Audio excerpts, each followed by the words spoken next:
E aí, pessoal, vamos continuar? Então, veja bem, elementos de uma fração, né? Vamos falar agora de elementos de uma fração, frações especiais, frações equivalentes, para a gente poder entrar nas operações, tá? Então, vocês vejam bem, elementos de uma fração eu já falei, né? Toda fração tem um numerador, que representa as partes tomadas, né? Isso. Eu expliquei lá em cima naquelas figuras. E o denominador que significa em quantas partes você divide o inteiro. Tá? O numerador é o que você toma e o denominador é o que você divide o inteiro. Tá? Você pode até tomar mais de um inteiro, mas o denominador sempre vai representar em quantas partes o inteiro está dividido. Tá? Classificação das frações. Então as frações, a gente chama de fração própria, pessoal, porque qual é a ideia de fração? É representar a ideia da fração é representar a parte de um inteiro, né? E para isso que foi criada, né? Você tinha os números inteiros e aí quando você começou a fracionar isso, aí teve a dificuldade e teve que representar essas partes através de um elemento que a gente chama de fração, né? E na forma que a gente acabou de ver, certo? Então ela é própria quando genuinamente ela representa uma fração, tá? Ou seja, quando ela representa parte de um inteiro. Então, o exemplo disso a gente poderia dar, por exemplo, né, um meio, né, um terço, certo?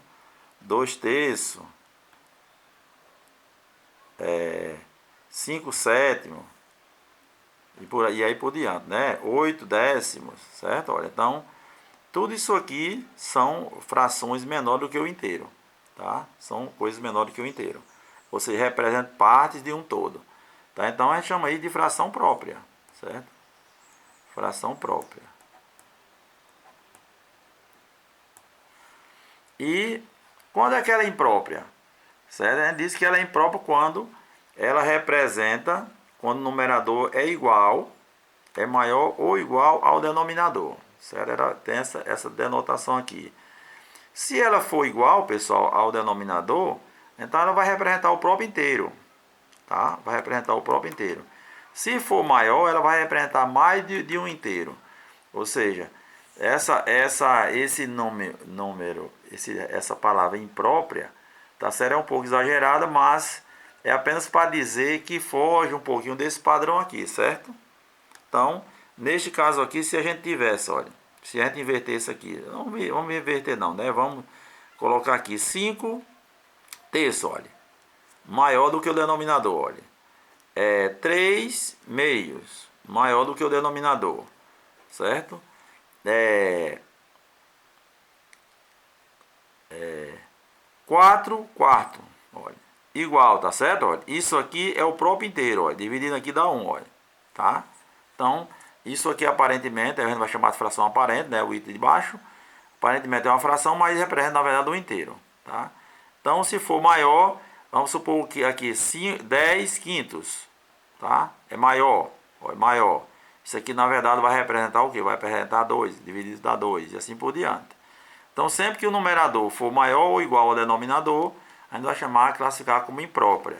Tá certo? Isso a gente não vai usar no dia a dia, tá certo? É apenas um conhecimento a mais sobre fração, certo? E aqui a gente tem o que? Quando uma fração é aparente. O que é que na vida da gente a gente diz que é aparente? Quando faz de conta, né? Certo? Quando fulano vive de aparência. Por que fulano vive de aparência? Faz de conta que é uma coisa, mas não é, tá? Então, a fração aparente tem essa classificação aqui, ó. O numerador é múltiplo do denominador, certo? Sempre que isso vai acontecer, os números estão no formato de uma fração, porém vai representar o inteiro. Sempre que for múltiplo, vai representar o inteiro. Por exemplo, aqui, ó, 4 é múltiplo de 4, representa 1. 10 é múltiplo de 5, representa o quê? 2. Então, isso aqui são frações aparentes, olha. 6 terços. Olha, 6 terços, certo? 6 é múltiplo de 2. 6 é múltiplo de 2. Então, isso aparentemente é uma fração, mas isso aqui representa quanto? 2.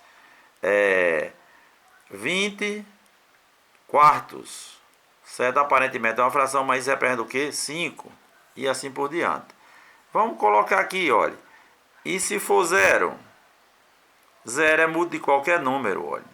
0 dividido por 5, olha, 0 é múltiplo de qualquer número. 0 dividido por 5 dá o quê? 0, tá?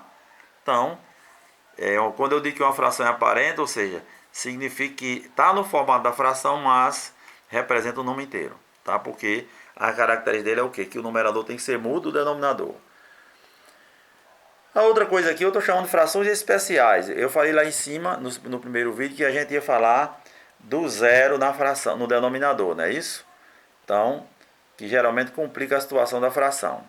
Então, vamos falar aqui, olha. Quando o zero está no numerador, não tem problema nenhum, olha. Como eu falei aqui também, olha. Certo? Zero é múltiplo de qualquer número, tá certo? É múltiplo de qualquer número, então não tem problema. Zero dividido por 5, zero dividido por 2, zero dividido por 3, tá certo? Não tem problema nenhum. Agora, olha, como é que eu provo isso? Eu vou ter uma prova aqui, olha. Se eu divido 0 por 3, digo que dá 0. Se eu voltar aqui, olha, o inverso da multiplicação, o que? A divisão. Se eu voltar aqui, 0 vezes 3 tem que dar 0, olha. Ou seja, a recíproca tem que ser verdadeira. Então, 0 vezes 3 dá 0, tá? Mas quando eu digo, quando eu invento isso aqui, 3 dividido por 0. Se eu disser que é 0, aí eu volto aqui, olha. 0 vezes 0 dá 0, não dá 3, tá vendo? Se eu disser que é 1, 1 vezes 0 é 0, não dá 3. Se eu disser que é 2, 2 vezes 0 é 0, não dá 3. Ou seja, aqui não é possível você obter um resultado. Então a gente diz que isso aqui é uma situação impossível, olha. Certo? Impossível. Tá? Quando você tem qualquer número diferente de 0 dividido por 0, tá certo? Isso é impossível. Matematicamente é impossível, tá? Mas vamos ver outra situação aqui interessante, olha. Quando os dois são 0, olha. 0 e 0, tá? Então, apesar da gente colocar uma interrogação aqui, porque não tem uma resposta única, uma resposta exata, certo? Coloca a resposta aqui, mas isso aqui tem infinitas soluções, olha. 0 dividido por 0 dá 0. 0 vezes 0, 0. 0 dividido por 0 dá 1. 1 vezes 0 é 0, certo? 0 dividido por 0 dá 2. 2 vezes 0 é 0. Se eu disser que dá 3, 3 vezes 0 é 0. Ou seja, qualquer número que eu colocar aqui como resposta, pessoal, a recíproca é verdadeira, tá? A recíproca vai ser verdadeira. Então, a gente diz que isso aqui, essa divisão pode dar qualquer valor. A gente diz que é uma situação indeterminada, olha.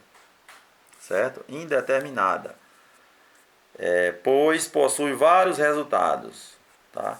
Então, em todo caso, o que é que a gente vai estabelece como padrão e que a gente estabeleceu lá no conjunto dos números racionais?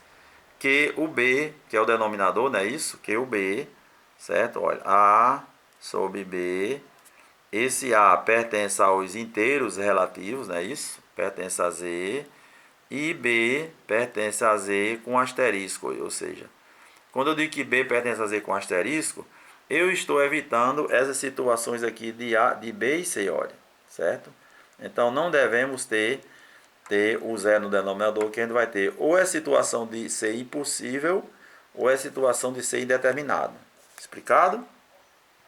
Bom, e aqui frações equivalentes, pessoal. Equivalência em matemática é igualdade, tá?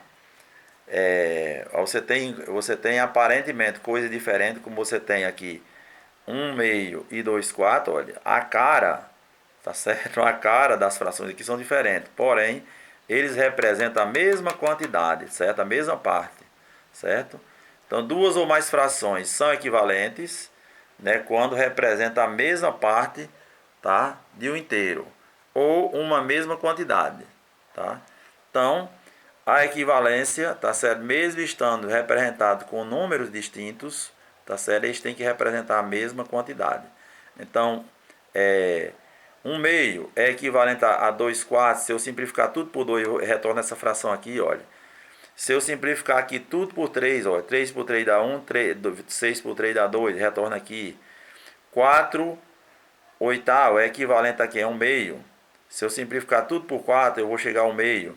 Se eu simplificar aqui tudo por 5, eu também vou chegar ao meio. Ou seja, todas essas frações aqui representam a mesma quantidade ou a mesma parte. Que no caso, todas elas representam o quê? Uma metade. Tá certo?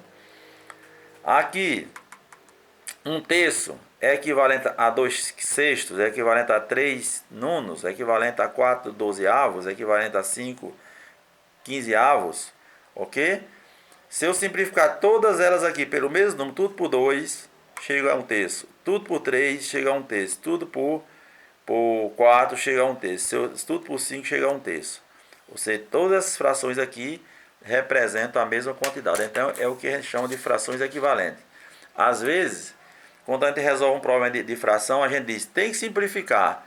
Por quê? Porque simplificar significa que você encontrar a fração irredutível, ou seja, não tem mais simplificação. Nesse caso aqui, todas essas frações aqui, tá certo? 1/2 seria a fração irredutível, olha, na forma mais reduzida possível. 1/3 aqui seria a forma reduzida de todas as frações aqui, ou seja, se eu simplificar todas essas, tá certo? Eu vou chegar à forma irredutível, que significa 1/3. Ou seja, a forma irredutível é realmente quanto aquela fração representa o todo, tá? E aqui, simplificação de fração, pessoal. Simplificação de fração, tá certo? É fácil. É você tornar a fração irredutível, como eu acabei de falar, certo? Tornar a fração sempre na forma irredutível. E você vê o seguinte: se você não simplificar, está errado, não está errado. Tá certo? Mas a nossa atitude quando trabalha com fração é sempre simplificar. É a nossa atitude. Não significa dizer que se você não simplificar, o seu resultado esteja errado. Não, não está errado. Porque se são semelhantes, uma coisa não pode ser certa e outra pode ser errada.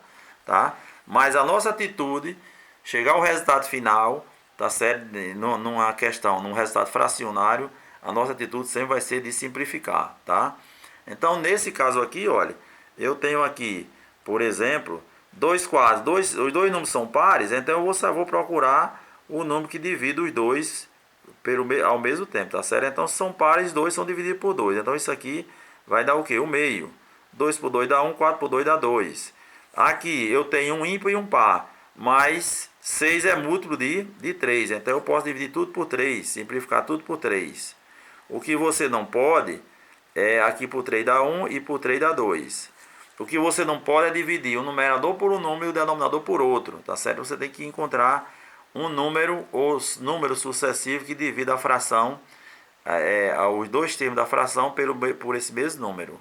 9 e 6, eu sei que todos são múltiplos de 3, então eu posso dividir tudo por 3.